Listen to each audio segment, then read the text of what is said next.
السلام علیکم سامعین معظم، آج میں بڑی اہم باتیں آپ کے گوش گزار کر رہا ہوں، ان کو دل کے کانوں سے سماعت کیجیے گا۔ چند دن پہلے کراچی کے مفتی طارق مسعود نے جانے انجانے میں چند باتیں کہیں، پھر انہوں نے رجوع کر لیا، توبہ کر لی، معافی مانگ لی۔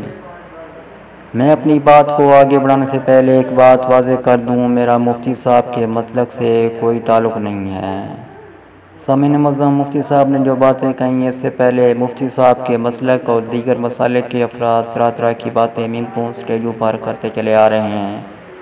بعض توجہ دلانے پر یا اپنی توجہ پڑنے پر تو فوراً توبہ کر لیتے ہیں، بعض آئیں بائیں شائیں کرتے ہیں۔ اب جبکہ مفتی صاحب نے توبہ کر لی، معافی مانگ لی، رجوع کر لیا، مگر وہی لوگ جو کہتے ہیں مفتی صاحب پر ایک حد لگتی ہے، مفتی صاحب پر ایک حد لگاؤ، مفتی صاحب نے کفر کلمات کہے، مفتی صاحب نے کفر کیا، وغیرہ وغیرہ، سوشل میڈیا پر وہی باتیں بار بار دہرائی جا رہی ہیں۔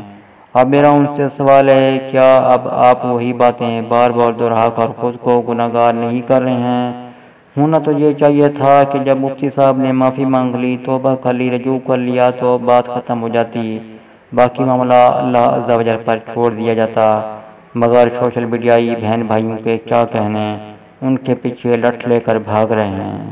مختلف مسالک کے نقیبوں، خطیبوں، ذاکروں نے سٹیجوں ممبر پر وہ ادھم مچا رکھی ہوتی ہے کہ علامہ کوئی ٹوکے تو کہا جاتا ہے کہ ہم مسلسل اتنے سالوں سے سٹیج سنبھالے ہوئے ہیں، آپ کو کیا پتہ، آپ تو نئے ہیں۔ ناچ ناچ کر کفر کلمات ادا کر کے نوٹوں کے ساتھ سبحان اللہ کی داد بھی وصول کی جاتی ہے۔ سٹیج کے نیچے جو بیٹھے ہوتے ہیں وہ بار بار اونچی آواز میں سبحان اللہ کی مسلسل صدائیں لگا رہے ہوتے ہیں۔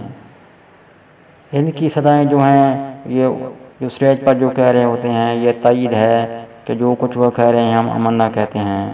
سامعین معظم، اگر اوپر والا جو سٹیج پر کچھ بول رہا ہے غلط کفر کلمات، تو نیچے والا جب سبحان اللہ کہہ رہا ہے تو یہ دونوں جو ہے نا اس گناہ میں برابر کے شریک ہو جاتے ہیں۔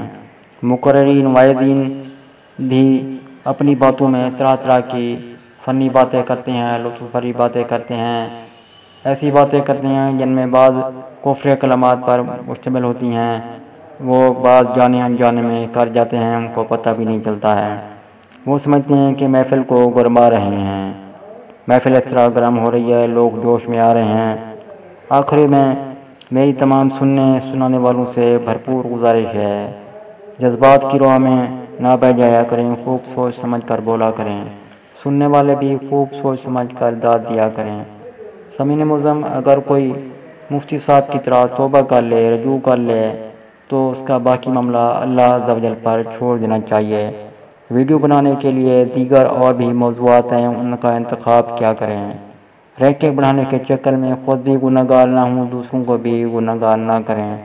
سامعین معظم، ہمارا اسلام کہتا ہے جب کوئی توبہ کر لے تو ان کی سابقہ باتوں پر پردہ ڈال دینا چاہیے۔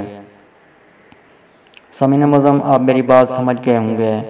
یاد رکھیں، آج آپ لٹ لے کر کسی کے پیچھے بھاگ رہے ہیں تو کل کوئی آپ کے پیچھے بھی لٹ اٹھا کر چڑھ جائے تو آپ کیا کریں گے؟ اللہ حافظ۔ پاکستان زندہ باد۔